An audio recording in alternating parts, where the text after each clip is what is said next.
देखছেন AGT live 24/7।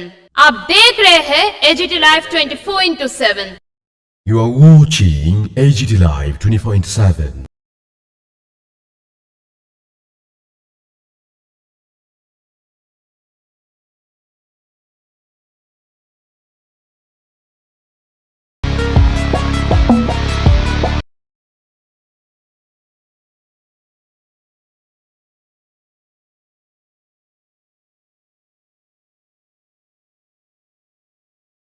Agartala Government Dental College and IGM Hospital.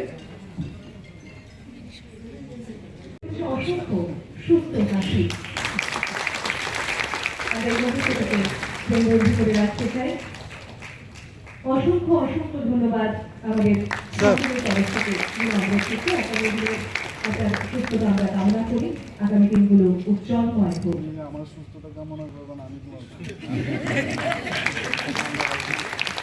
আজকের অনুষ্ঠানের guest of honour Shri Kiran Gite IAS secretary health and dental chair আমি পরিষ্কার রাখবো না, আমার যন্ত্রপাতি খারাপ হয়ে গেছে আমি কি করবো? আরে খারাপ হয়ে গেছে আমি কি করবো? সরকার কত করবো? তুমি করো, তুমি পরিষ্কার রাখো এটাকে।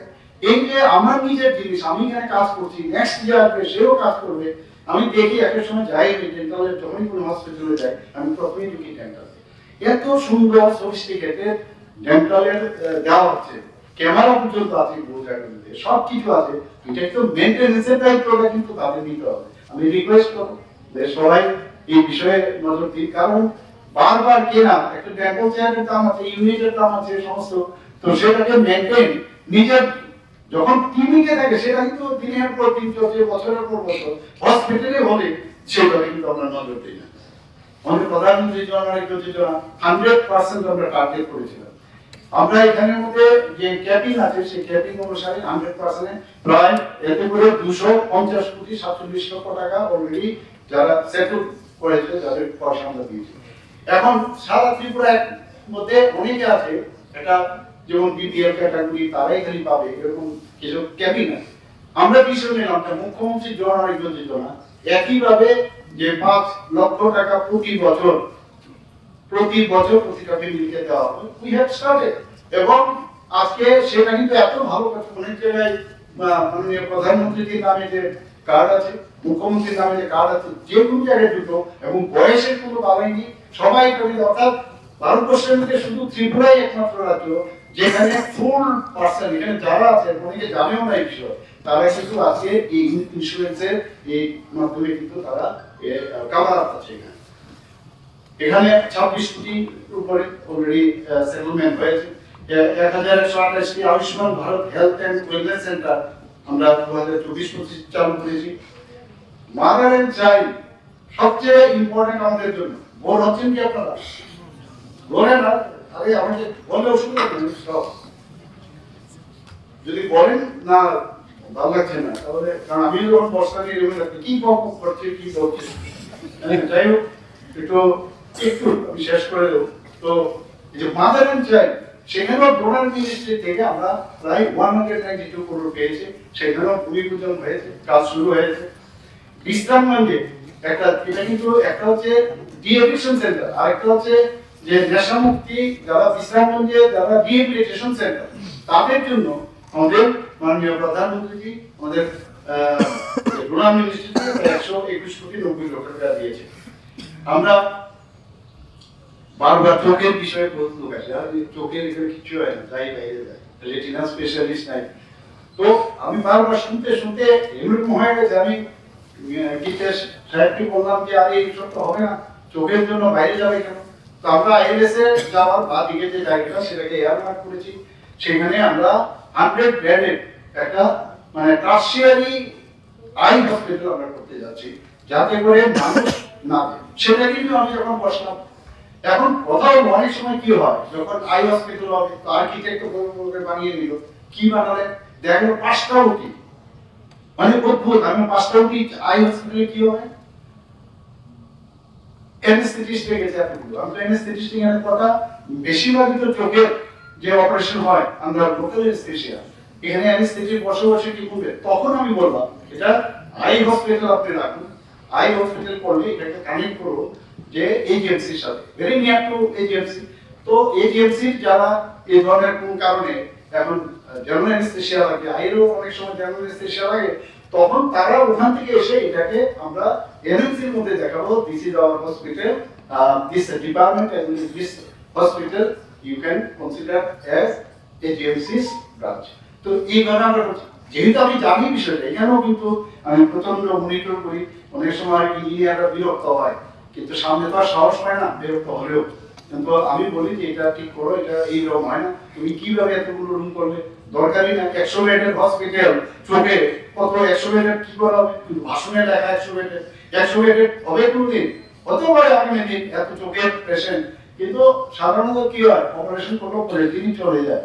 তো সেগুলো আমি সেভাবে কাজ করছি না। মুখ্যমন্ত্রী সুস্থ শৈশব সুস্থ কৈশোর অভিযান 2025 সালে এই টাইম আমরা সেটা করছি, যাতে কারণ প্রিভেনশন বেটার দ্যান কিউর, আমাদের আগামী দিনের যারা শিশু তারাই আমাদের ভবিষ্যৎ। সেই জায়গায় 1 থেকে 19 বছর বয়সী যারা আমরা টার্গেট করেছি এই বছর, প্রতি বছর গত বছর 100% টার্গেট কিন্তু আমরা ফুলফিল করেছি। সেখানে এবার আমি সেটা ইনোভেশন করছি, প্রায় 10,59,000 যারা শিশু এবং কিশোর কিশোরী তাদেরকে অন্তর্ভুক্ত করা হয়েছে। এদেরকে কি দেওয়া, এদেরকে একটা মানে কোন কোন মানে কলেজে হয়, স্কুলে হয়, বাড়ি বাড়ি গিয়ে তাদেরকে এই ধরনের যে কৃমিনাশক tablet, vitamin A, ORS plus zinc, iron, folic acid ইত্যাদি স্টপ ডায়রিয়া ক্যাম্পেইন একটা আমরা শুরু করেছি। সেটা কি প্রথমে আগে আমরা বিশেষ করে আমরা যদি আমবাসা বা ধলাই ডিস্ট্রিক্টে এটা একটা পেরিনিয়াল কিন্তু প্রবলেম ছিল, ডায়রিয়া, কুমিত ডায়রিয়া, এখন যদি এগুলো দেখা যায় এমনিতে হচ্ছে না, কিন্তু বিকজ আমরা ওইগুলোকে অ্যাড্রেস করি তবেই সেটা সম্ভব হয়েছে। এবং 2025 সালের জুন মাসে আমরা এই স্টপ ডায়রিয়া ক্যাম্পেইন আমরা শুরু করেছি। সেটা 8টা জেলার মধ্যে 5 বছরের যারা নিচে প্রায় 3 লক্ষ যারা শিশু আছে তাদেরকে টার্গেট করেছি। এবং এটার উদ্দেশ্য হচ্ছে যে শিশু মৃত্যু যাতে শূন্যে নামে আনা যায়, তার জন্য এই অভিযান। আমরা শুধু তাই নয়, আপনারা অনেক সময় হার্টের প্রবলেম থাকে, আমার কাছে অনেক পেশেন্ট হচ্ছে বাচ্চাদের তাদের জন্মগত যে হার্টের প্রবলেম, হৃদরোগের প্রবলেম, তাদের বিনামূল্যে অপারেশনের আমরা ব্যবস্থা করেছি, তাদের ট্রিটমেন্টের ব্যবস্থা করেছি। অ্যাপোলো হাসপাতাল চেন্নাইয়ের সাথে আমরা মুভ করেছি। এবং এখন পর্যন্ত এই রাষ্ট্রীয় বাল স্বাস্থ্য কর্মসূচি যেটা আরবিএসকে এগুলোতে দুটো আমাদের অপারেশন মানে খুব সুন্দরভাবে এই অপারেশন হয়েছে। এখন তার জন্য স্ক্রিনিং দরকার, স্ক্রিনিং যত বেশি হবে আরো জানা যাবে। তো এই স্ক্রিনিং এর জন্য আইজিএম হাসপাতালে 2018 সাল থেকে ইকোকার্ডিওগ্রাফি ব্যবহার করে এই স্ক্রিনিং এর মাধ্যমে এবং আরবিএসকে এর মাধ্যমে সে চিকিৎসা এখন পাচ্ছে। এই যে শিশু স্বাস্থ্য স্ক্রিনিং আরো যত বেশি আমরা দেখেছি, যখন কোভিড এর সময় যত বেশি স্ক্রিনিং হবে তত বেশি কিন্তু বেরিয়ে আসবে। এক্স্যাক্টলি সেম এখানে আমরা নিজেরও জানি না whether I have been attacked by HIV or not. HIV এর উপসর্গ বোঝা যায় না। HIV এর জন্য যত স্ক্রিনিং করা যায় তত বেশি আমরা বুঝতে পারবো। তো স্ক্রিনিং খুব ইম্পর্টেন্ট। তো এই HIV যখন ঠিক সময়ে যখন ধরা না পড়ে, আমরা যদি ডায়াগনোসিস না হয়, আলটিমেটলি এইডস হয়। আর এইডস হলে এটা হচ্ছে গত বছর এখানে সংগঠিত হয়েছিল, if I can remember. তো সেই উপলক্ষে আমাদের মাঝে মঞ্চে উপস্থিত আছেন আমাদের সম্মানিত হেলথ সেক্রেটারি শ্রী কিরণ গিত্তেজি, doctor Saju Roy mission director NHM, doctor Debashree Debbarma director health services, professor doctor HP Sharma DME, Dr. Ranjan Das, Director Family Welfare and Preventive Medicine, Professor Dr. Sadhu Rai, Principal Agartala Government Dental College and IGM Hospital, Dr. Rajesh Onil Acharya, Deputy DHS, Dental Camp, State Nodal Officer, National Oral Health Mission.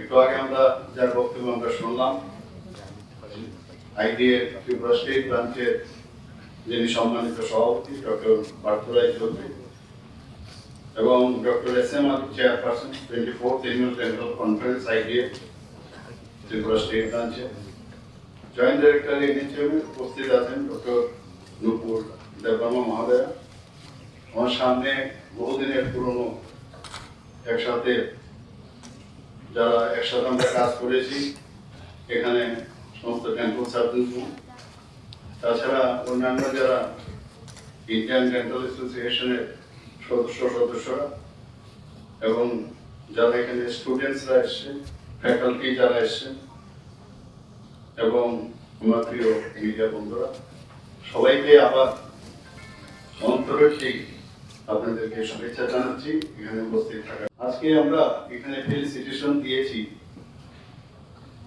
তো যিনি এসছেন ডাক্তারবাবু, ওনাকে আমি বলছিলাম তুমি তাও তোমার দীর্ঘ আয়ু কামনা করছি, কিন্তু তোমার উচিত আমাকে দীর্ঘ আয়ু যাতে কামনা করা। বলছে হ্যাঁ এটাই চলছি। যাই হোক, অনেকদিন বাদে তোমার সাথে দেখা হলো।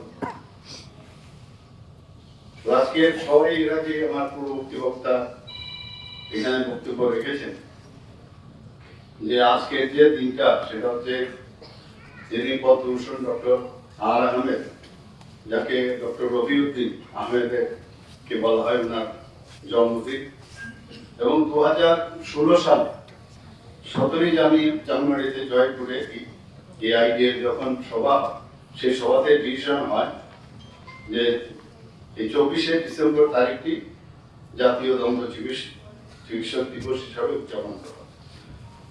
সেই সিদ্ধান্ত অনুযায়ী এখনো চলছে সেটা, এবং তার মূল উদ্দেশ্যই হচ্ছে যে আমাদের যে ওরাল ক্যাভিটি ইনক্লুডিং টিথ এবং আদার্স টিস্যুস, তার সম্পর্কে অ্যাওয়ারনেস মানুষের কাছে পৌঁছে দেওয়া,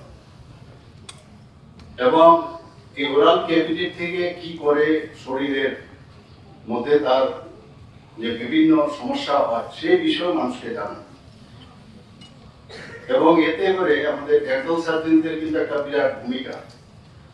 এবং আজকের দিনে আমরা যদি সেই অ্যাওয়ারনেস প্রোগ্রামটা শুধু আজকে করলাম তা নয়, কিন্তু একটা দিন যেহেতু থাকে, সেই দিনের একটা মাহাত্ম্য থাকে, সেই দিনে মানুষ জানতে পারে, সব মানুষ জানতে পারে কেন আজকের দিনটাতে আমরা এই জাতীয় দন্ত চিকিৎসক দিবস উদযাপন করি। অর্থাৎ আমরা যে ডেন্টাল সার্জন এবং আমাদের কি রোল সেই সম্পর্কে মানুষকে অবহিত করা। এবং আজকে এখানে টিভির পর্দায়ও স্ক্রিনেও আমরা দেখছিলাম যে বিভিন্ন সময়ে ডেন্টাল অ্যাসোসিয়েশন থেকে যেভাবে বিভিন্ন জায়গায় যায়, বিভিন্ন ক্যাম্প করে, এক তো অ্যাওয়ারনেসও করছে, আবার ট্রিটমেন্টও করছে, আবার প্রিভেনশনের জন্য যা যা দরকার সেই কথাগুলোও বলছে। আজকে আমি এই যে national oral health mission health program, national health mission এবং ইন্ডিয়ান ডেন্টাল অ্যাসোসিয়েশনের যে যৌথ উদ্যোগে এই ধরনের উদ্যোগ কিন্তু আগামী দিন আমার মনে হয় আরো বারবার যদি আরো প্রোগ্রাম করা যায়, আজকের দিন বাদ দিয়েও, তাহলে আরো বেটার হবে। আজকে এবারে থিম ট্যাগলাইন, এই ট্যাগলাইনের কি নাম দেওয়া হয়েছে? This national dentist day, thank you dentist for your sparkling smile. আমি তো সব জায়গায় বলি যে আমরা হাসাটা কিন্তু বিনা পয়সায়, হাসতে তো সমস্যা নেই, কিন্তু হাসে কম, বেশিরভাগই দেখি মানে পুরো গম্ভীর ভাব, অলওয়েজ গ্লুমি ফেস। তো হাসতেও শুধু কিন্তু সার্জনরাই যদি না হাসে তাহলে অন্যদের কি করে হাসাবে? এই যে স্পার্কিং যে স্মাইল কি করে হাসবে? কাজের চাপে, কাজের বোঝায়, ওভারলেপিং অফ ডিফারেন্ট প্রেশার, অনেক সময় মুখের থেকে হাসি কিন্তু উড়ে যায়। আমাদের তো তবুও জোর করে আসতে হবে, জবরদস্তিও আসতে হবে। আর এর থেকে এই যে প্রেশার, আমি আরেকটা জায়গায় বলতে বলেছিলাম যে প্রেশার রিলিজ করার একমাত্র উপায় হচ্ছে হাসি। ওই যে আমাদের হপকিন্স নাকি হপকিন্স যে প্রেশার দেখেন না, যখন প্রেশারটা বেড়ে যায় একটা আওয়াজ হয়, প্রেশারটা বেরিয়ে গেলে শান্তি। তো এরকম শরীরের মধ্যেও আমার মনে হয় মাঝে মাঝে হাসি টাসি দিলে, আর নিজের দাঁতগুলো একটু দেখার দরকার। ডেন্টিস্ট্রি চান্স পেলে আর কিছু না হোক, নিজের দাঁত কিন্তু ঠিক করে ফেলে। প্রথমেই যে জুনিয়র আছে সিনিয়রদের ধরে যে যাই ওখানে গিয়ে স্কেলিংটা আগে করি, এরপর আসলো ফিলিংটা করি, এরপর বললো যে যদি অর্থোডন্টিকের সুবিধা থাকে, কিন্তু অর্থোডন্টিস্টরা তো সহজে হাত দেয় না, কারণ পয়সা টয়সার অনেক বিষয়। তো এটা অনেকের হয়ে ওঠে না, হয় না, কিন্তু বুঝতে বুঝতে বয়স যখন পেরিয়ে যায় তখন আর এটাকে সোজা করার উপায় নেই। তো দেখা যায় অনেক ডেন্টাল সার্জনের এই ধরনের বক্ররেখার দাঁত আমরা দেখতে পাই অ্যালাইনমেন্ট। তো এটা কিন্তু যাই আছে, আমি নিজেও অনেক গায়ক গায়িকাদের দেখি এত সুন্দর সুরেলা মানে সুর, এরপর দেখি অনেকে, শুধু আমি না, অনেকে বলে আরে ওর দাঁতের জন্য ওর পুরো চেহারাটাই ফেসটাই যেন কিরকম হয়ে গেছে। তো দাঁত আমাদের জন্য একটা ইম্পর্টেন্ট, এবং দাঁতের ইম্পর্টেন্স আমাদের পরীক্ষায় আসতো, এটাও আপনার সবাইকে বলা উচিত যে দাঁত কিন্তু প্রোটেকশনেরও কাজে আসে, বিশেষ করে মেয়েদের জন্য তো বিরাট। তো কাজেই একটা তো প্রোটেকশন, একটা হচ্ছে নিজেকে প্রেজেন্টেশন করা। আর আপনারা জানেন যে এই দাঁত যদি সুন্দর থাকে তাহলে আমার যখনই বাচ্চাদের যখন দাঁত উঠতে সাহায্য করে, ফোনিটিক্সও কাজ আছে, আমি সবাই জানি। কথা বলা অনেকের ভালো মেচিওর হয়ে গেছে, কিন্তু সামনের দাঁত যদি পড়ে যায় তবে হাওয়া বেরিয়ে গেল, গানই আর হলো না, কথাও ঠিক কি বলতে পারবে। কাজে এই বিষয়গুলো কিন্তু মানুষের কাছে বলা দরকার। অনেক সময় দন্ত চিকিৎসকদের কিন্তু অনেক সময় দেখি আমি, যারা মেডিকেল পার্সনরা আছেন, শুধু তারা না, অন্য সাধারণ মানুষ, দন্ত চিকিৎসক, দাঁতের ডাক্তার। তো এই যে বিষয়টা, আর আপনাদের তো আরেকটা সমস্যা হয়েছে, যেহেতু ভারতবর্ষে আমার জানা নেই, কিন্তু আমি কথা বলেছিলাম, আমার বলার পরে বললো যে ভারতবর্ষের ইতিহাসে কোনো মুখ্যমন্ত্রী ডেন্টাল সার্জন হয়নি।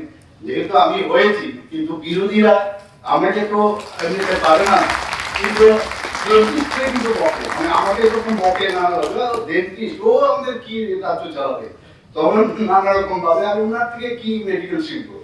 তো প্রথমে we are the soft target, and কাজে নিজের যে আমাদের সায়েন্সটা সেটা কিন্তু আমার উপর বর্তায় না, অ্যাজ এ হোল আপনাদের উপর সবার উপরে কিন্তু বর্তায়।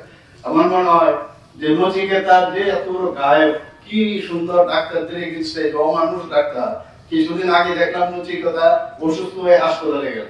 তো যারাও মানুষ হয়ে ওনার চিকিৎসা করলেন। তো আমরাও যারা এই ধরনের কথা বলে যখন ডেন্টাল চেয়ারে বসবে, একবার স্মরণ করিয়ে দেবেন, আপনারা তো বলবেন না আপনাকে তো বলিনি, ওই ডাক্তার মানিক সাহেবই বলেছি, তো বলবেন যাইকে বলুন, কিন্তু যে শব্দটা লাগিয়েছেন, যাই হোক আমরা মানুষ, আপনার চিকিৎসা করতে আমরা তো। এখানে আমরা সবাই জানি যে ডক্টর রবিউদ্দিন আহমেদ 1890 সালের 24শে ডিসেম্বর ইস্ট বেঙ্গলে ওনার বর্ধমানে জন্মগ্রহণ করে। পিতার নাম ফৈজুন্নেসা মৌলভী সাফিউদ্দিন, এবং উনি ডেপুটি কালেক্টর ছিলেন। আমি জানি না পুরো ডিটেলস হয়তো doctor Roychowdhury already told on that, I can't remember. তো যাই হোক, তবু আমার বলতে হবে এখানে যেমন কাগজপত্র দিয়েছে, 1915 সালে মার্কিন যুক্তরাষ্ট্রের লোয়া বিশ্ববিদ্যালয় থেকে ডেন্টাল সার্জারি চিকিৎসক হিসাবে স্নাতক ডিগ্রি লাভ করে। আমি যতটুকু মনে আছে, এখন ডক্টর আহমেদ ডেন্টাল কলেজ থেকে আমার কলিগরা অনেকে পাস করেছে। আমি তখন আমাকে দেওয়া হয়েছিল পাটনাতে, ওরা আহমেদের পেয়েছে। তো ওদের সাথে যখন কথা বলছিলাম, I maybe wrong maybe right, তো বলছিলেন বা ওদের থেকে যে কালেক্ট করলাম যে উনি যাওয়ার জন্য জাহাজে করে সে যেতে হয়েছে, মানে সেই বয়স, মানে সেরকম অবস্থাও ছিল না, জাহাজে করে সেখানে পৌঁছেছেন। জেদ কিন্তু থাকতে হবে শরীরের ভিতর, জেদ যদি না থাকে, আর জেদের অর্থ এই না যে আমি গিয়ে একজনকে একটা কিছু আঘাত করলাম, জেদ মানে ভিতরে জেদ যদি না থাকে সামনের দিকে এগুলো অসম্ভব। তো ওনারা হচ্ছেন আমাদের কাছে একটা আদর্শ ব্যক্তি, লিজেন্ড ব্যক্তি, তাদের দেখেই কিন্তু আজকে আমরা পথ চলার যে রাস্তা সেটা আমরা দেখতে পাই এবং দেখি। তো সেখান থেকে যখন স্নাতক ডিগ্রি লাভ করেন 1919-এ, উনি কলকাতায় এসে উনি ডেন্টাল ট্রিটমেন্ট শুরু করেন। আমার মনে আছে যখন আমি গভর্নমেন্ট ডেন্টাল কলেজ পাটনা থেকে পাস করে আসলাম, তো আগরতলায় যখন আসলাম, এসে ডেন্টাল চেয়ার লাগবে, আমার মনে হয় ফিজিওলজিক্যাল চেয়ার, আমি প্রথম ত্রিপুরাতে ফিজিওলজিক্যাল চেয়ার আনি, সেই কলকাতায় গিয়ে, আর সব ক্ষেত্রে কিন্তু চেয়ার সিস্টেম ছিল, সবাই ইউজ করত। আমি গিয়ে দেখলাম এই চেয়ারে কোথায় হলো, এটা কোথায় হাওড়াতে নাকি মানে ফ্যাক্টরিতে গেলাম, কালারটা কিরকম হবে দেখে আসলাম। এখন আগরতলা আনতে গেলে এ তো আবার 2500 টাকা খরচ, যে আসবে তাকে 2500 টাকা দিতে হবে। তা আমি দেখলাম কিভাবে মোবিল ঢুকায়, কিভাবে এটাকে পাঠাবে প্যাকেট করে আলাদা আলাদা করে। তো এই যে দেখে আসলাম, নিজেই কিন্তু ওই বড় বড় যেভাবে এক্স্যাক্টলি সেম ওয়ে আমি এটাকে উঠালাম লাগালাম এরকম 2-3 বার, কিন্তু আমার চেয়ারটা এখনো আছে, ভাঙেনি প্রদীপ চেয়ার। মানে এখন নতুন নতুন চেয়ার এসে সব দুলিশাপ, কিন্তু ওইটা কিন্তু রয়ে গেছে একটা এন্টিক হিসাবে। তো এই যে মানে ইচ্ছা করলে কিছু জানার কিছু করার, এখন তো মানে সেইভাবে গার্জিয়ানরা অনেকটা তোলা করে রাখে আমাদের ছেলে মেয়েদের, কিন্তু আমাদের সময় তো নিজেদের self made person to some extent. Of course our fathers parents they have helped a lot financially as well as mentally all logistically, that is there, কিন্তু এর ভিতরে অনেকে দেখি আমরা এক্সেপশনাল, আমরা এই যুগেরও অনেক ছেলে মেয়েদের আমরা দেখি। এবং 1920 তে সুরা ফাউন্টেনে নিউ ইয়র্কে তাদের থেকে একটা আর্থিক সাহায্য নিয়ে প্রথম ভারতীয় ডেন্টাল কলেজ উনি কলকাতায় প্রতিষ্ঠিত করেন। উনি বলেছেন যে শিক্ষা রাষ্ট্রের দায়িত্ব, কিন্তু কেউ যদি এই দায়িত্ব না নিয়ে আমি বসে থাকবো, আমি দায়িত্ব পালন করবো, এই যে আমি যেটা বললাম যে দেখা, এবং সেই আদর্শ নিয়ে উনি কিন্তু সেই ডেন্টাল যে কলেজটা সেগুলো স্থাপন করেন। এবং 1925 সালে তিনি ইন্ডিয়ান ডেন্টাল জার্নাল প্রকাশ শুরু করেন। ভাবুন, আজকে আমরা কত জার্নাল, জার্নাল ইত্যাদি কত, এই তারা এই যে ফাউন্ডেশনটা তৈরি করেছে, এর জন্যই কিন্তু আজকে আমরা এই জায়গায় দাঁড়িয়েছি। এবং শুধু তাই নয়, এই জার্নালে উনি 1946 এ উনি সম্পাদকের দায়িত্ব পালন করেন।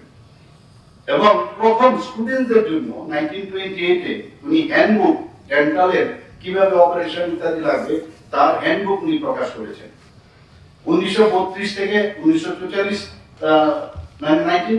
থেকে 1944 পর্যন্ত উনি কলকাতা কর্পোরেশন কাউন্সিল এবং ফান্ডারম্যান হিসাবে নিযুক্ত ছিলেন। এবং 1949 সালে তিনি তার কলেজ পশ্চিমবঙ্গকে দান করে দেন, এবং এটার নাম হয়েছে কলকাতা ডেন্টাল কলেজ। 1900 যারা ওখান থেকে আলমেন্স থেকে পাস করেছে আমার সাথে একমত হবে যে ডাটা আমি পেয়েছি।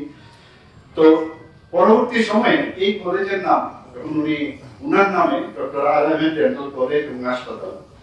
এবং অত্যন্ত দুঃখের বিষয়, এই এত পুরনো one of the oldest dental college in India, আমি তো মাঝে মাঝে শুনতাম এশিয়া, আমার জানা নেই, পুরো আমার ডাটা নেই, এশিয়ার মধ্যে first dental college maybe I don't know, কিন্তু পুরো ভারত যখন অখণ্ড ভারত ছিল এর মধ্যে প্রথম dental college Ahmed dental college. কিন্তু দুঃখের বিষয়, এই ডেন্টাল কলেজের যে অবস্থা 70 দশকে আমরা দেখেছি, ও বলা যায় না, ঢুকবো যে কখন বোম মারবে, কখন যে কাকে মারবে, এইসব আমরা ওই সময়ের যে সরকার ছিল, পরবর্তী সময়ের সরকার অদ্ভুত এক অবস্থা ছিলেন। এবং বিভিন্ন লোকের সাথে সম্পর্ক থাকে, পড়াশোনার যে কি অবস্থা হতো, আমি মাঝে মাঝে গিয়ে তো আমি দেখি আমাদের ইভেন ত্রিপুরার যে একজন যে ওখানে পড়ছিল তাকে পর্যন্ত স্টেপ করা হয়েছিল প্রায় 15টা না 20টা। মানে ভাবা যায় এইরকম কালচার ছিল ওয়েস্ট বেঙ্গলে।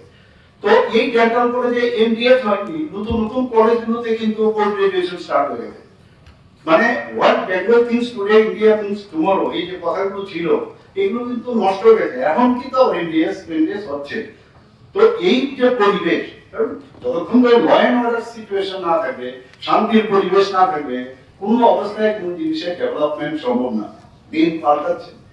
এখন আমরা যেভাবে মাননীয় প্রধানমন্ত্রী জি আজকে দেশকে যেভাবে সামনের দিকে এগিয়ে নিয়ে যাচ্ছে, একটা নতুন ভারত তৈরি যে চিন্তা ভাবনা করছে, আমরাও কিন্তু নতুন ত্রিপুরা, আমি তার থেকে ইনহেরিট করেছি, মানে ফলো করেছি ওনাকে, নিউ ত্রিপুরা আমরা চেষ্টা করছি বানানোর। এবং যে স্টুডেন্টদের স্কুলে গিয়ে, এবং এখানে ডক্টররা কিন্তু ইনভলভ আছে, নিয়মিত সেটা হচ্ছে কিনা আমি মনিটরিং করি। এবং 125 স্কুলে বিদ্যাজ্যোতি প্রকল্পে শুরু হয়েছে, এবং অন্যান্য স্কুলগুলোকে আমরা আগামী দিনে সেগুলোকে কভার করবো।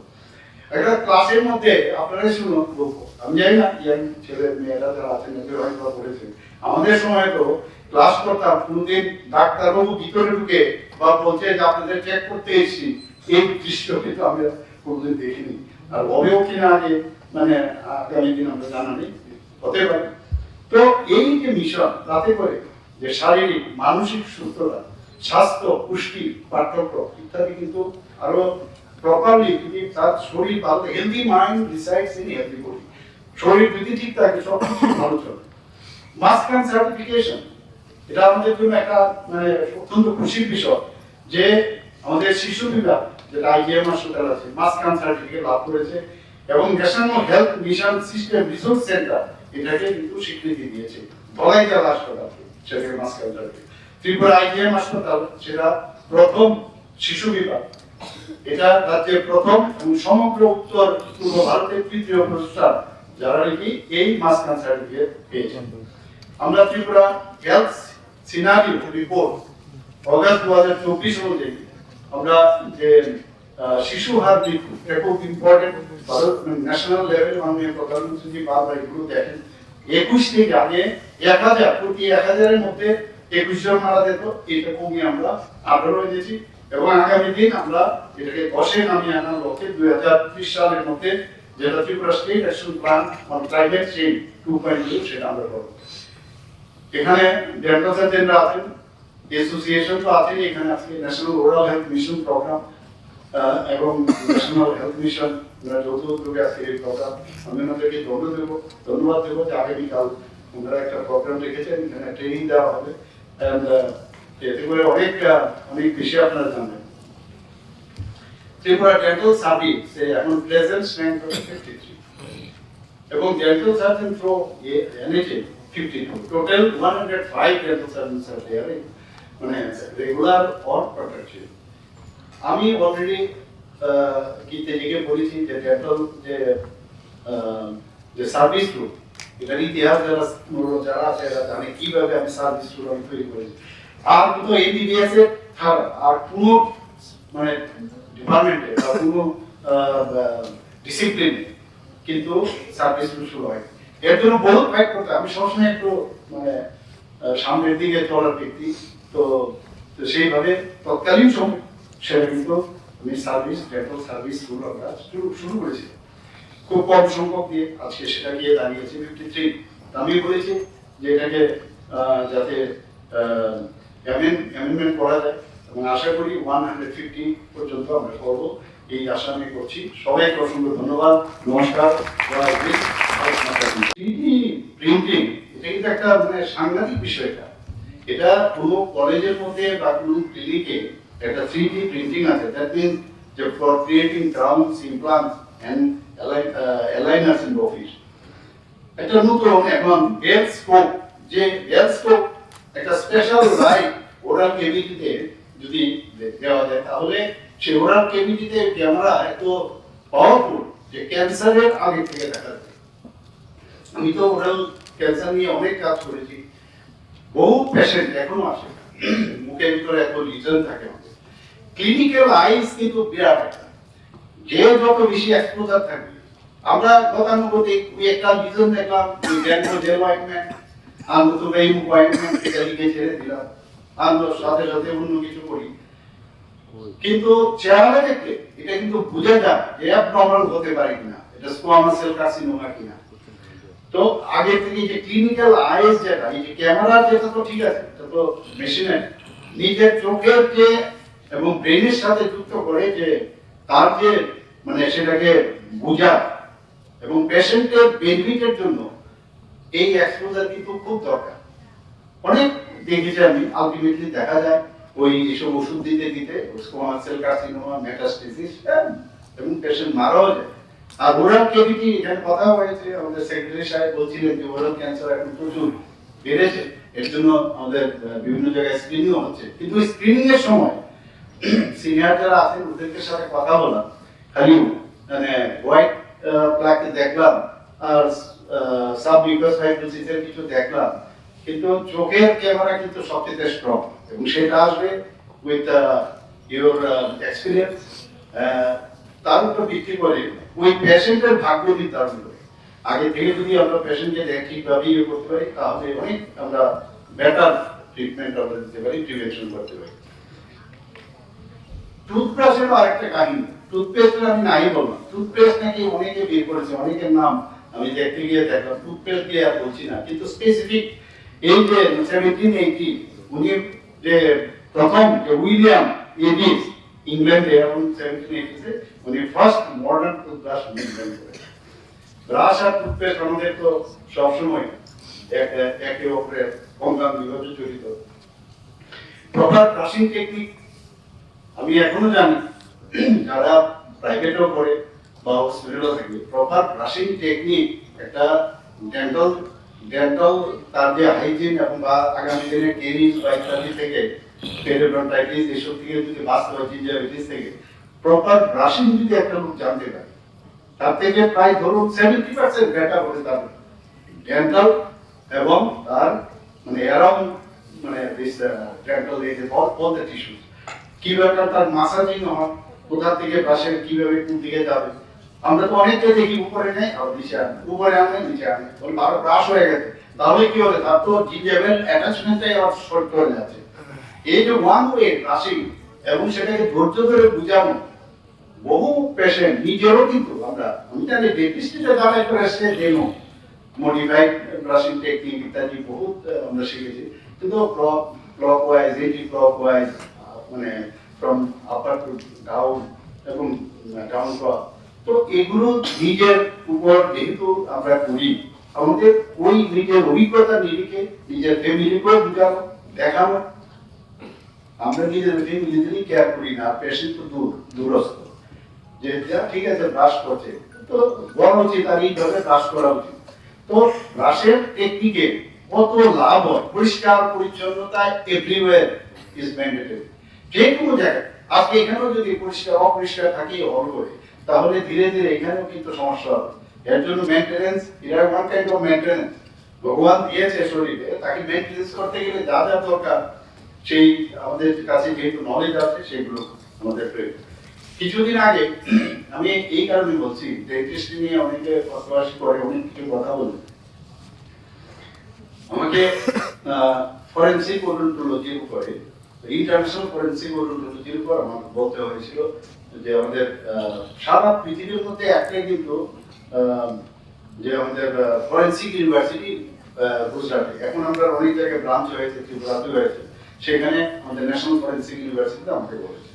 যাই হোক, আমাকে যখন বললো আপনাকে কি নোট স্পিকার হিসাবে, তো আমি এগুলো অ্যাকচুয়ালি শুনতাম, আমাদের 1 পেজ 2 পেজের আমরা ফরেনসিক ওডোন্টোলজি জানতাম, কিন্তু যেহেতু ওখানে দিতে হবে, বিদেশ থেকে লোক আসবে, তো আমি কিছু ডাটা কালেক্ট করেছি, সেখানে সেই ডাটাগুলো কিছু কিছু আপনাদের সামনে আমি বলতে চাই। যে forensic odontology is not only scientific fascinating but also socially and legally indispensable. লিগালিও ইন্ডিসপেন্সেবল। এখানে তো বলা হয়েছে when the criminal, যখন এই ক্রাইম হয়, when the criminal may lie through his teeth, the teeth themselves do not lie. কি সুন্দর কথা। While the criminal may lie through his teeth, the teeth themselves do not lie. This is the essence of forensic odontology. এবং আমরা সবাই জানি যে আমাদের সবাই hard structure in the body, আমরা পরীক্ষাদের মধ্যে অনেক সময় hard structure in the body কি আনাবে, তো এজ এ হোল মানে টুথ ইজ হার্ড স্ট্রাকচার। তো সেই জায়গায় দাঁড়িয়ে সেখানে যখনই ফায়ার, ওয়াটার বা ডিকম্পোজিশন, মিউটিলেশন যাই হোক না কেন, আমাদের এই হিউম্যান বডির যে হার্ড স্ট্রাকচার সেটা কিন্তু নষ্ট হয় না। তো এর জন্য ফরেনসিক ইউনিভার্সিটি আমাদের এখানে হয়েছে, সেখানে এমএসসি যদি আপনারা স্টার্ট করেন ফরেনসিক, এবং আমাদের যারা ডেন্টাল সার্জনরা আছে তারা কিন্তু এমএসসি সেই কোর্সে ভর্তি হতে পারে। উনি বলেন যে খুব ভালো আইডিয়া আপনার, উনি সাথে সাথে লুকও পাঠিয়েছেন, ফলো আপও করছি, উনি কথাও বলেছি, যদি হয় তাহলে সারা পৃথিবীর মধ্যে এত ডিমান্ড, তো এখান থেকে যদি ডেন্টিস্ট্রি থেকে একটু তাদের সুবিধা হবে, যে কেউ যদি ইন্টারেস্টেড হয় এই সাবজেক্টে, তাহলে এটা আগামী দিন দেখা যায়, চেষ্টাই তো করবো। আমি বলছি না যে হয়ে যাবে, চেষ্টা যত করবো তত বেশি। আমি জানি না আপনারা বোর হচ্ছেন কিনা, otherwise I will stop here, if you want then I can go here. কি বোর হচ্ছে কি রানা আদেশ? এই আমি যখন স্বাস্থ্য দপ্তরে আমার দায়িত্ব দিলাম, আপনারা দেখলেন যে আমি যখন জীবিতে আমি গিয়েছি, আমি গিয়ে দেখতাম আমাদের এভরিথিং উই হ্যাভ, সব কিছু আছে আমাদের, এমন কোনো জিনিস নাই। তারপরেও যে মনে হয় যে কিছু একটা মিসিং আউট। কি ব্যাপার, যে কারণে আমি কয়েকটা ত্রিপুরার বাইরে হরিয়ানা এবং অনেক কয়েক জায়গায় শেয়ার করেছিলাম। এইমসে যিনি ডাইরেক্টর আছেন মিস্টার শ্রীনিবাস না, তো ওনার সাথে আমি কথা বললাম, কারণ উনি একজন এইমসের সারা ভারতবর্ষের মধ্যে একজন অন্যতম পেডিয়াট্রিক সার্জন, কিন্তু ওনার মেইন যে চয়েস সেটা হচ্ছে মানে হসপিটাল ম্যানেজমেন্ট। তো ওনার সাথে আমি কথা বলেছি ত্রিপুরাতে, আপনি আসুন, ওনার শুধু টিম এসে 15 অক্টোবর ওনারা দেখে গেলেন কিভাবে ম্যানেজ করার জন্য, হসপিটাল ম্যানেজমেন্টের জন্য। আমাদের ত্রিপুরার একজন স্টুডেন্ট ওনার আন্ডারে পড়ছেন, সেখানে পোস্ট গ্রাজুয়েশন ডিগ্রি এমডি দেওয়া হয়। তো আমি বললাম ওকে পাঠিয়ে দিন আমাদের এখানে। এবং একটা হসপিটাল চালাতে গেলে কিভাবে চালাতে হয়, আগে যেমন এই 7 মাসের জন্য মানে আমরা ত্রিপুরা গভর্নমেন্ট থেকে আমরা পাঠাতাম ফেলোশিপে, কোনো লাভের লাভ কিছু হয় না, কিন্তু এখন এই ধরনের আসছে। তো ওনার সাথে আমি যখন দিল্লিতে যাই, আমাদের অফিসাররা ছিল সেখানে 15 অক্টোবর 2025-এ ওনাদের সাথে আমরা মুভ করি। আগরতলা গভর্নমেন্ট মেডিকেল কলেজে যখন যাই, মাটিতে শুয়ে থাকে পেশেন্ট, মাটিতে শুয়ে থাকে, দেখতেও খারাপ থাকে। পত্র পত্রিকায় বিভিন্ন সাংবাদিক বন্ধুরা আছেন, প্রায়ই লেখালেখি করেন। তো যাওয়ার পরে দেখলাম যে কিভাবে মানুষ যারা থাকবে এখানে। তো 727 ছিল, সেখান থেকে আজকে প্রায় ডাবল, 1413 মতো বেড আমরা করেছি। আমি মেডিকেল সুপারিনটেন্ডেন্ট এবং সেক্রেটারি সাহেবকে বলেছি যে আরো বাড়াতে হবে, প্রায় 100 আসুন আরো বাড়াতে যাচ্ছে। এর মধ্যে critical care block and communicable disease centre Durga এবং স্পেশাল ওয়ার্ড আমরা এর মধ্যে ভিত্তিপ্রস্তর স্থাপন করেছি। এছাড়া digitally launching, telemedicine linkage with M সেটা স্টার্ট করছে। আমরা যেটা আমি বলছি যে আগে থেকে পেশেন্টের, কারণ অনেক সময় কি হয়, পেশেন্ট তাদের জায়গা জমি বিক্রি করে বা যাবে, ফ্লাইটে যাবে বা ট্রেনে যাবে, প্রচুর পয়সা খরচ করে দেয়। তো যেহেতু টেলিমেডিসিনের মাধ্যমে পেশেন্টও থাকবে, পেশেন্টের পার্টিও থাকবে, এবং তার যে সমস্যাগুলো যিনি কনসার্ন ডক্টর সে আগেই যে মানে কনসার্ন যে স্পেশালিটি আছে তার কাছে পাঠিয়ে দেবে, সে আগে থেকে তার হিস্ট্রি বা কি কি ট্রিটমেন্ট চলছে জানবে। এবং 5,000 টাকা করে মোস্ট প্রবাবলি দেওয়া হবে এক একটা সিটিং এ। এতে করে কিন্তু অনেক জিনিস পেশেন্টেরও কিন্তু অনেকটা মানে তার মধ্যেও কিন্তু কনফিডেন্স ডেভেলপ করবে না, আমি ওখানে গিয়ে হয়তো আমি ডাক্তারবাবুকে দেখাতেই পারতাম না, আর এখান থেকে বসে ঘরে বসে টেকনোলজি ইউজ করে আমি সেই কাজটা করতে পারছি। অলরেডি সেটা শুরু হয়েছে এসজিপিআই পিজিআই লখনৌতে, সেটাও আগামী দিন হবে। আরেকটা বিষয়, এক একটা ডিপার্টমেন্ট থেকে এক ডিপার্টমেন্টে ওইটাম refer to surgery, refer to dentistry, এরকম হয় না মেডিসিন। এখন এই inter departmental referral system short term IDRS সেটা আমরা স্টার্ট করেছি। সিজা হাসপাতাল আমরা এর মধ্যে দেখেন মণিপুরে সিজা হাসপাতাল ছিল, ওনাদের সাথে যখন কথা বললাম, এবং ওনারা কিন্তু এস্টাবলিশড হসপিটাল এবং মেডিকেল কলেজ ওখানে মণিপুরে ওনাদের আছে, তাই তো মেডিকেল কলেজ আছে। তো আমরা লোগো পাঠিয়েছিলাম। তো ওনারা এসে এখন পর্যন্ত ওনারা এবং ওনাদের টিম এবং আমাদের ত্রিপুরার টিমও আমরা ডাক্তার পাঠিয়ে আমরাও চাইছি যাতে এদের এক্সপার্টাইজ জানি। তো আমরা ফুল টিম নার্সিং থেকে আরম্ভ করে ডক্টর বাবুরা সবাই গেছেন। পাঁচটা এখানে কিডনি ট্রান্সপ্লান্ট হয়েছে। একটা ট্রান্সপ্লান্ট করতে 35 থেকে 40 লক্ষ টাকা চাই, কিন্তু এক পয়সাও পেশেন্টকে দিতে হয়নি। এবং পাঁচটা যে মানে কিডনি ট্রান্সপ্লান্ট হয়েছে তারা যিনি পেয়েছেন সেও সুস্থ, যিনি দিয়েছেন সেও সুস্থ। আমরা প্রথম দিকে আমরা চাইছি যে একদম মানে যাতে 100% সাকসেস রেট আসে, এবং দেখে দেখে আমরা ডিজিজ পার্সেন্টেজও কিন্তু নেওয়া যায়, অলরেডি মারা গেছে তার থেকেও কিন্তু কিডনি নেওয়া যায়। সেটা নেক্সট স্টেপে যখন এটা একটা সেন্টারটা এরকম হবে যে না মানে এইভাবেও মানে আমরা করতে পারবো, মানুষের মধ্যে একটা অন্য ধারণা যেন না হয়, সেটাও আগে যেহেতু ওরা এরকম তাদের অ্যাকাউন্টেবিলিটি দেখিয়েছেন, তাদের পারফরমেন্স দেখিয়েছেন, এর জন্য ওরা জায়গা চেয়েছে। মণিপুরের অবস্থা ভালো না, তো আমরা এখানে প্রায় এখানে ভেটেরিনারি কলেজের সাথে সেটাও অনেক সমস্যা, তখন ওনাদেরকে জায়গা দিলাম। সমস্যা থাকবে যখন এই ডেন্টাল কলেজ করতে গিয়ে কত সমস্যা আপনারা সবাই জানেন, যাতে না হয় কত রকমের কথা। একজন জনপ্রতিনিধি প্রধানমন্ত্রীকে চিঠি লিখেছেন যে আরে এই JMC Agartala government medical college তো গেল, কি ব্যাপার এখানে সার্জারি মেডিসিন অ্যানাটমি এগুলো ফ্যাকাল্টি দেখানো হচ্ছে ডেন্টাল কাউন্সিল, ডেন্টাল কলেজে। তো কেউ যদি অজ্ঞান হয় কি করে বুঝাবো না। আমি যখন পরের দিন মাননীয় প্রধানমন্ত্রী আগরতলা আসবেন, আর আমি তখন যখন এই খবরটা আসলো পিএম অফিস থেকে, আমি গাড়ি করে যাচ্ছিলাম মেঘালয়ে গাড়িতে বসে বসে, দ্যাট ডে ওয়াজ সানডে, আমি যেহেতু টিসিএ মেম্বার ছিলাম, আমি অফিস খোলালাম। কারণ মুখে বললে হবে না, না না এরকম হয় না, কাগজপত্র না দিলে তো হবে না। কারণ ये न्यूज कंटेंट देखने के लिए शुक्रिया। अगर आपका कोई सुझाव है तो हमें कमेंट कीजिए, सब्सक्राइब कीजिए AGT Live 24/7। যে medical Thanks for watching AGT Live 24/7। তারা কিন্তু এই ডেন্টাল কলেজ তারা পড়াশোনা করাবে। তো সেটা যখন আমি প্রধানমন্ত্রী জি তো আমাকে জিজ্ঞেস করছে না, ওনার অফিস থেকে অটোমেটিক্যালি খবর যায় না, ইট ইজ ক্লিয়ার। সেইভাবে কত এই যে এখানে না ওরা চেষ্টা করেছে সিজন কে কি করে জায়গা দিচ্ছে, কে বুক দিচ্ছে, মানে ঘুম থেকে উঠে তো আর কাজ নেই, খালি ফল্ট ফাইন্ডিং, বসে বসে কাজ করার থেকে কাজই বেশি। তো সেই জায়গায় আজকে আমরা তাদের দিয়েছি প্রায় 900 কোটি টাকা। ওরা ফেজ ওয়াইজ ওনারা ওখানে সুপার স্পেশালিটি শুরু করতে যাচ্ছে, ভূমি পূজন হয়েছে।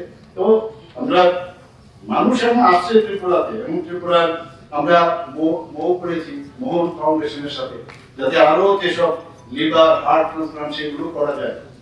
আগরতলা গভর্নমেন্ট, এই সরকার যে মানবিক, এর কয়েকটা উদাহরণ আপনাকে দিচ্ছি, যে মাত্র 10 টাকার বিনিময়ে যারা পেশেন্ট আছে, পেশেন্ট পার্টি, ওরা অনেক সময় বসে থাকে কোথায় খাবে।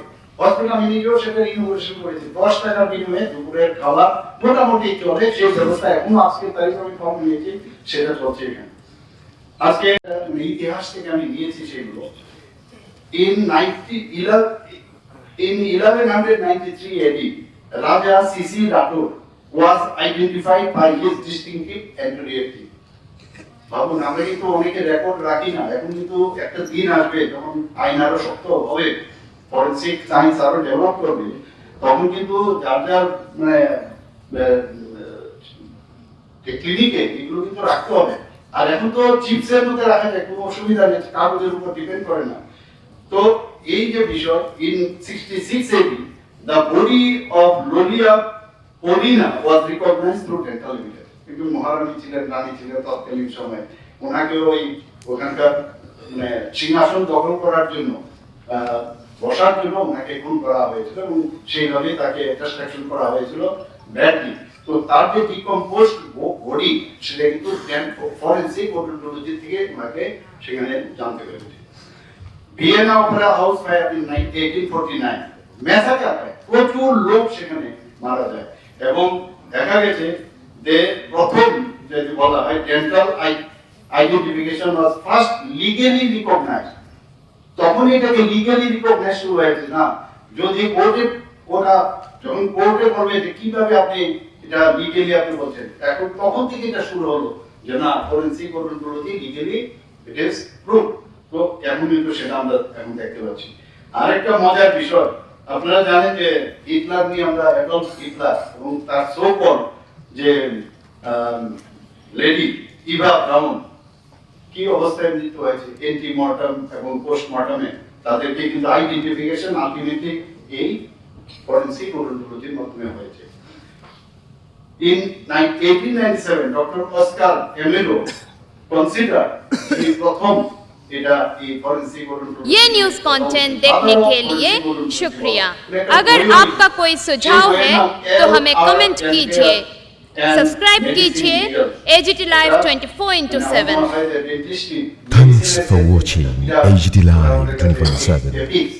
তো আমি জানি না যদি আপনার কোনো সময় পান, এটা পড়ার চেষ্টা করবেন। আমি যখন আহমেদাবাদে গেলাম, আমি যখন এই ডাটা সেখানে আহমেদাবাদে যখন আমি বক্তব্য রাখছিলাম, তখন সেখানে এই আহমেদাবাদের মধ্যে কিছুদিন আগে যে এয়ার ইন্ডিয়ার যে এত বড় একটা অ্যাক্সিডেন্ট হয়ে গেল, এবং প্রায় 50% এর উপরে বলা হয়েছে ফরেনসিক ওডোন্টোলজিতে তাদের আইডেন্টিফাই হয়েছে, এবং 100% কারেক্ট হয়েছে। ভাবুন, মানে ডেন্টিস্টের কোন জায়গায় আজকে আমরা সেটাকে আমরা ডিপেন্ড করে। আমি আজকে suppose oral and maxillofacial surgeon, কিন্তু আমি যদি সার্জারি নাই করি, নিজেকে যদি আমি এস্টাবলিশ না করতে পারি, আমি যদি ভয় পাই কাজ করতে গিয়ে, তাহলে ওই ডিগ্রিটাই থাকবে, কাজের কাজ কিন্তু কিছু হবে না। তো নিজেকে এস্টাবলিশ করতে গেলে এই জিনিসগুলো যত বেশি আমরা বেশি মগজ ধোলাই করবো নিজে এবং অন্যদের জন্য আমরা কাজ করবো, তত বেশি রিকগনাইজ। তো কাজের মাধ্যমে পরিচয়। আজকে এই যে ফরেনসিক ওডোন্টোলজির মধ্যে আমরা সবাই জানি, কিন্তু বাস্তব ক্ষেত্রে কিন্তু অনেক সময় আমরা এই বিষয়গুলো আমরা করতে পারি না বা কোথায় যাবো কি করবো। একটা হচ্ছে সেক্স এন্ড এজ এস্টিমেশন। এই যে মৃত ব্যক্তিকে পাওয়া হলো বা তার যে মৃত তো নাই, কিছুই নাই তার শরীরে, তার খালি একটা মেন্ডিবল বা তার দাঁত রয়েছে, তার থেকে তার সেক্স এন্ড এজ এস্টিমেশন আমরা সবাই জানি, স্কাল এন্ড ম্যান্ডিবুলার ফিচার।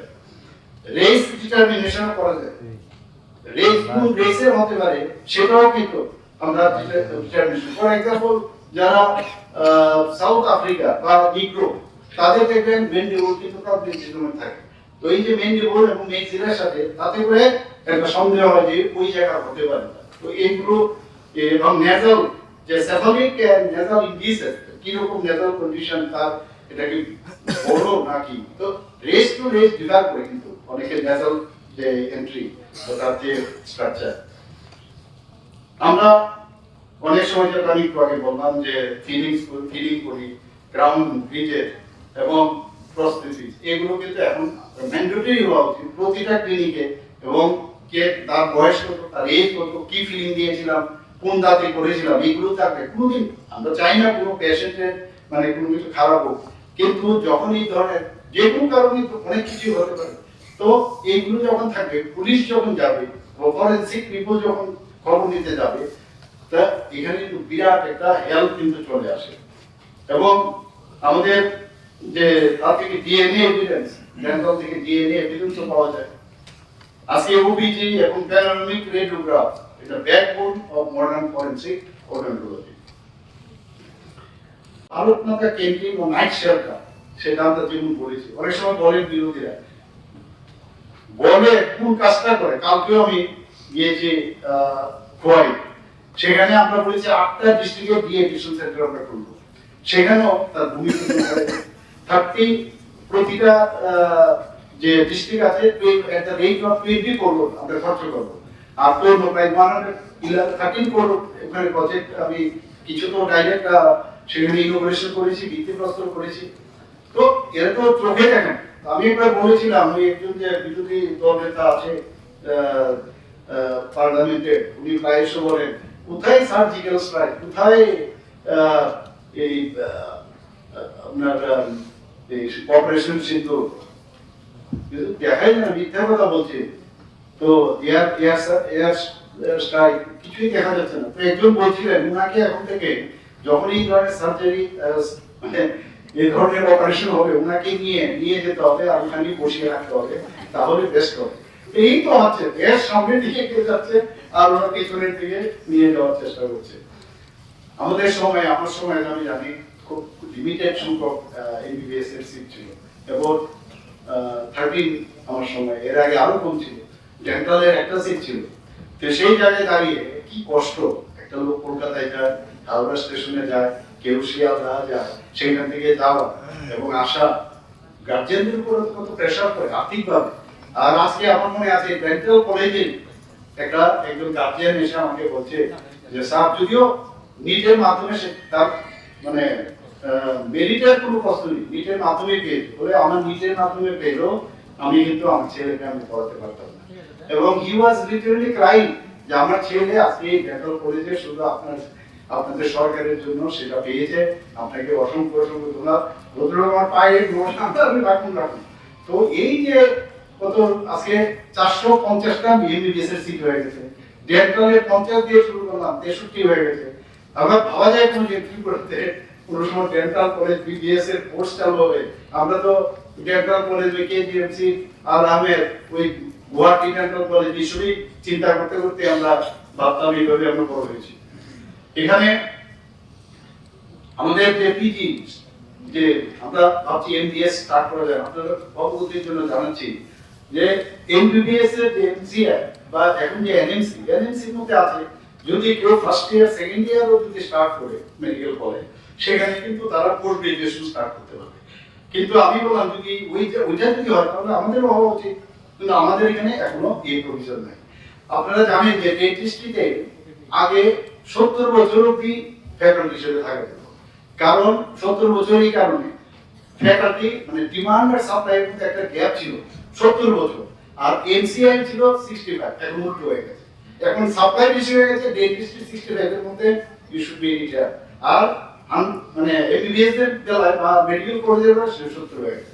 তো এইভাবে যখন বিভিন্ন জায়গায় আমার থেকে যারা জনপ্রতিনিধি বা বিভিন্ন জায়গা থেকে বলে আমাদের এখানে একটা স্পেশালিস্ট দেবেন, পাবো দেখুন এটা তো আর দোকানে পাওয়া যাবে না, বানাতে হবে, তৈরি করতে হবে।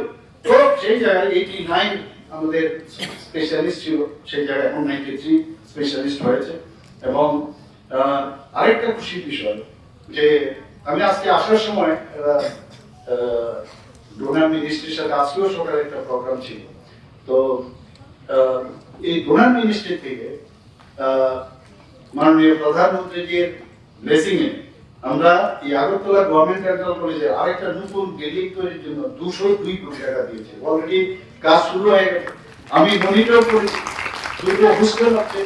আগামী দিনে আমি বলছি এটা ধরতে হবে যেটা 100 থেকে 150 সিট হবে আগামী দিন, এবং স্টুডেন্ট ও এমডিএস হবে, ইন্টার্নি হবে, তাদের থাকার ব্যবস্থা এরকম না আবার ভাঙো। আমি সব প্রকার চেষ্টা করি, মনিটরিং করি, ইভেন যে তার টয়লেটটা কোথায় থাকবে, প্রপার হবে কিনা, কমন যেন না হয়, একটা দুজনও থাকতে পারে। তো এইভাবে কিন্তু কাজ শুরু হয়ে গেছে। ওনারা বলছেন যে 1.5 বছরের মধ্যে কমপ্লিট করবে। তো আমরা মাননীয় প্রধানমন্ত্রীকে ধন্যবাদ দেব। আমাদের 3D printing lab, laser treatment, regional pharmacy institute, BSc nursing, তাছাড়া সরকারি ও বেসরকারি স্কুলে এএনএম জিএনএম এর কোর্স এখানে চলছে। এতে করে বাইরে যাওয়ার যে একটা বাইরে যাওয়ার যে একটা প্রবণতা ছিল পেশেন্টের, সেটা কিন্তু অনেকটা কমে গেছে। আপনাদের অবগতির জন্য আমি জানাচ্ছি কিছু দালালও কিন্তু হসপিটালের সামনে থাকে। কিছু হলে নর্থে আপনি দেখেন আর এখানে ট্রিটমেন্ট নর্থে যাও, শিলচর যা এরকম বলে কিন্তু এই দালালদের একটু দেখবেন। আর আমাদেরও একটা সমস্যা কি, যখনই দেখি মনে হয় যে একটা কমপ্লিকেটেড বিষয়, অথচ আমি যে কাজটা জানি তার কাছে রেফার না করে আমি বলে দিলাম আরে চলে যাও বাইরে, এই যে বলে যাওয়ার যে ব্যবস্থা, আলটিমেটলি তো নিজের পায়ে কিন্তু আমি নিজে কোরআন দিলাম, এটা নিজের পায়ে নিজে কোরআন দিলাম। যদি এটা আমার যে সিনিয়র আছে যিনি সাবজেক্টে জানে ওনার কাছে পাওয়ার পর আবার এরকমও দেখা গেছে যার কাছে পাঠালে সেও বলছে বাইরে যাও, তাহলে তোমার সুপার স্পেশালিস্ট হয়ে লাভটা কি? আমি এর জন্য বললাম যারা, আমি তো প্রায় আমার মুখ্যমন্ত্রীর সময় বিষয়তে প্রচুর পেশেন্ট আসে, আমি তো আপনাকে কে বলেছে বলে টাকা লাগে ভর্তি হয়েছে ওইখানে রেয়ার দিচ্ছে, আপনাকে কে বলেছে যেতে, বলে আমি এই মুখ ডাক্তারই বলছি। তা আমি দেখে বললাম ফোন করুন, কেন পাবেন আপনারা? তো এটা কিন্তু হেভিট হয়ে গেছে। হেভিট কি একটা পোস্টম্যানের মতো। ইভেন সাব ডিভিশনে যে যখন কোনো ডাক্তার থাকে, সাব ডিভিশনে যখন মানুষ যায়, মানুষের সাথে পেশেন্টের সাথে অনেক লোক যায়। তো এখানে কি হয়, এত প্রেসার থাকে ডাক্তারের উপরে, তাড়াতাড়ি একটা পেশেন্ট রেফার করে এই অ্যাম্বুলেন্সে উঠিয়ে দেয়, বাট এর ডিউটিটা সারলো মানে ডক্টর ইজ মানে অ্যাক্টিং অ্যাজ অ্যান অ্যাক্টর, একজন অ্যাক্টর হিসেবে কাজ করে এগুলো সারলো। এই যে আমি যে কাজটা, এটা ডেন্টিস্ট্রিতে ওই শখ, আমি যদি ওই কাজটা আমি করতে পারতাম তাহলে কিন্তু আমার নিজের এক্সপার্টাইজটা আমি বাড়াতে পারতাম, সেটা আমি করবো না। আমার পেশেন্টেরও কিন্তু আস্থা সেটা কিন্তু ভালো। আমাদের অনেক সমাজ পরিবর্তনের কথা আমরা যে বলি, সমাজের পরিবর্তন অনেক আমাদের দরকার। আমাদের ট্রমা কেয়ার সেন্টার কোনদিন ভাবা যায়, আমাদের এখানে প্রায় নর্থে সেটা হতে যাচ্ছে, বাকি সব ডিস্ট্রিক্টে হচ্ছে, অলরেডি শুরু হয়ে গেছে। আমরা আমবাসার মধ্যে কার্ডিয়াক কেয়ার সেন্টার করেছি, আমি নিজেও গেছি, এত সুন্দর অবস্থা। আগে তো আমরা যখন মানে চাকরিটা পেলে খুব খুশি যে চাকরি, সরকারি চাকরি, কি আনন্দ, কিন্তু ওই চিত্রটা আমাদের কাছে এরকম, কোথায় যখন বসতে দিল একটা ভাঙা চেয়ার, একটা হাতল লক করছে, হয়তো ভেঙে আছে, আর একটা টেবিল আছে সে কাঠে, তার যে ভাঙা কোন রকমের নরম হয়, এর উপরে সিস্টার কি করলো, এই যে পর্দা কেটে তার উপরে একটা এই মানে টেবিল কভার দিয়ে দিল। এই তো পিকচার ছিল আমাদের, মানে এই আর কোন রকমের তাড়াতাড়ি সেরে পেশেন্ট দেখে বেরিয়ে যাও। এই যে বিষয়টা, আমি যে আই লিভ ফর হোয়াট, আমার যে পেশেন্টের জন্য কাজ করতে হবে, আমার যত কাজ করা যায়, এই এই মানে যে মনস্তাত্ত্বিক যে বিষয়, সেটা যতক্ষণ ধরে আমরা প্রপারলি না দেব, তবে যতই আমরা ডেভেলপ করি কোনোদিন সম্ভব হবে না। আমাদের আর আহমেদ 1920 থেকে 1950 সাল পর্যন্ত ওই কলেজের উনি মানে অধ্যক্ষ ছিলেন এবং 1946 সালে তিনি বেঙ্গল ডেন্টাল অ্যাসোসিয়েশন, যেটা আমরাও করেছি এরকম দেখুন, প্রতিষ্ঠা করেন এবং যার পরবর্তী সময়ে ভারতীয় ডেন্টাল অ্যাসোসিয়েশন নামে নামকরণ করা হয়। আমরা করেছি এর ব্রাঞ্চ হিসাবে, আমাদের ছিল না যখন আমরা এসে, আমরা 8-10 জন ছিলাম যখন প্রথম ডেন্টাল অ্যাসোসিয়েশন স্টার্ট করি। এবং শুধু তাই নয়, এই ইন্ডিয়ান ডেন্টাল অ্যাসোসিয়েশনের উনি তিনবার প্রেসিডেন্ট ছিলেন সেখানে। আজকে আমরা ডেন্টিস্ট অ্যাক্ট নিয়ে আমরা বড়াই করি, কিন্তু এই ডেন্টিস্ট অ্যাক্টের জনকে ডক্টর আর এই যে উনি কিন্তু 1939 সালে প্রথমে বেঙ্গল ডেন্টিস্ট অ্যাক্ট করেন, সেটাকে পরবর্তী সময়ে ভারত সরকার সেটাকে ডেন্টাল অ্যাক্ট এবং ভারতীয় ডেন্টাল অ্যাক্ট 1948 মডেল তৈরি করেন। এখনো সেটা আমরা কিন্তু ফলো করি। ওনার সাথে আমার একটা ভালো মিল আছে, দেখলাম যে 1950-তে তিনি তৎকালীন পশ্চিমবঙ্গ সরকারের মন্ত্রীও ছিলেন।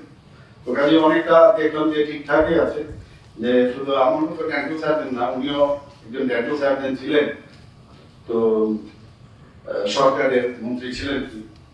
এবং তিনি 1962-তে কৃষি, কমিউনিটি ডেভেলপমেন্ট, সমবায়, ত্রাণ এবং পুনর্বাস দপ্তরে তত্ত্বাবধায়ক হিসাবে কাজ করেছেন। ভারত সরকার 1964 সালে ওনাকে পদ্মভূষণ উপাধিতে ভূষিত করে। এই যে দিনে আজকে কিন্তু ওনার প্রতি আমি শ্রদ্ধা জানাচ্ছি, ওনাকে স্মরণ করছি। উনি যে মার্গদর্শন আমাদের কাছে দিয়েছেন, যে ভিতরে যে জেদ এবং আমি বলবো না আক্রোশ, কিন্তু যে জেদ একটা কিছু করার, যে আই হ্যাভ এভরিথিং, অল মানে potential I have already, this are all মানে ইনবিল্ট, দ্যাট খালি এটাকে প্রকাশ করা। এই যে বিষয়টা আমাদের প্রত্যেকটি মানুষ, আমরা মনে করি ডিপেন্ডেন্ট থাকার একটা হেবিট হয়ে গেছে। প্রতিটা মানুষ কিন্তু আমরা সবকিছু ভগবান দিয়েছে, কিন্তু আমরা সেইগুলো নিয়ে আমরা প্রপার ওয়েতে সেটা কিন্তু প্রকাশ করতে পারি না।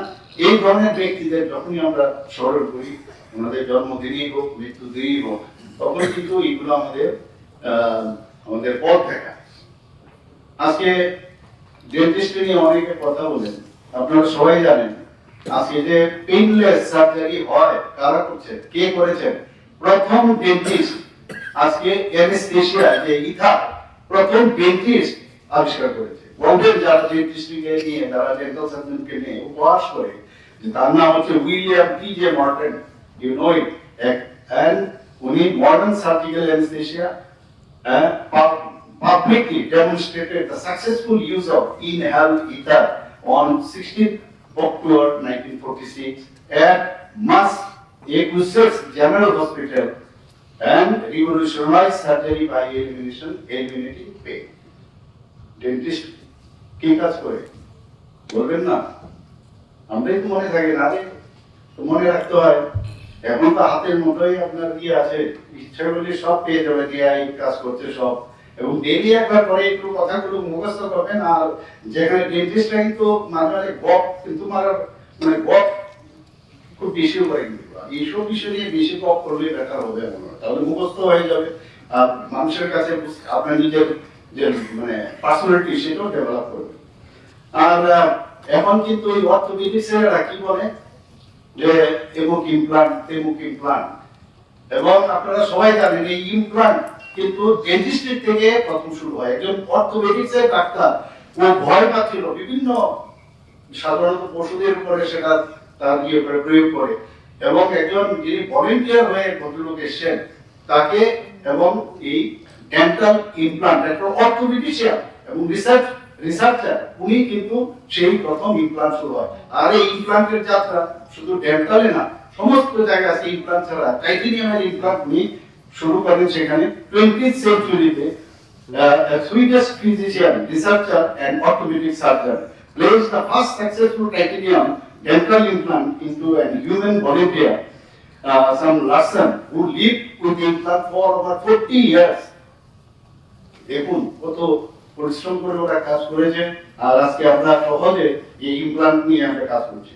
আমার মনে আছে প্রথম যখন কলেজে যায়, তখন এখন তো এরোটার দিয়ে কাজ করে সব। আমার মনে আছে 75 টাকা দিয়ে খরচ করে দোকানে গেলাম বানাতে, এসে যে ফুড প্যাডেল টিপ, এটা কিন্তু আমার বাড়িতে অনেকদিন ছিল, আমি এখন বুঝতে হবে এটা। এই ফুড প্যাডেল দিয়ে পা দিয়ে করে হাত দিয়ে কাজ করতাম আমরা।